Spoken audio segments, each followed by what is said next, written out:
It's one of the most profitable relationships on earth. According to the head of the European Commission, China and the European Union do nearly $1.7 billion of trade every day. Together, they account for a large chunk of the world's GDP.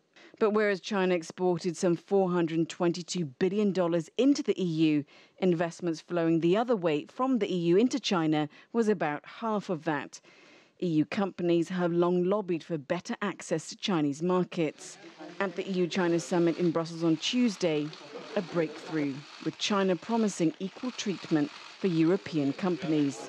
We both believe that we need to uphold multilateralism and free trade, and we need to advance China-EU cooperation, as we are two important forces for peace and development in the world.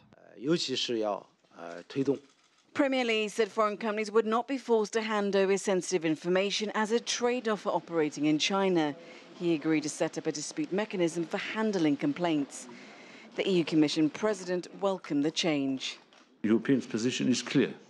We believe in China and we believe in our partnership. And we are ready to work together and at the same time to be more ambitious in standing up for our interests and values. China also committed to World Trade Organization reform with respect to industry subsidies to make it easier for foreign investors to get access to Chinese markets. The two sides reaffirmed their joint commitment to cooperate on WTO reform to ensure its continued relevance and allow it to address global trade challenges. To this end, both sides will intensify the discussions with the aim of strengthening international rules on industrial subsidies.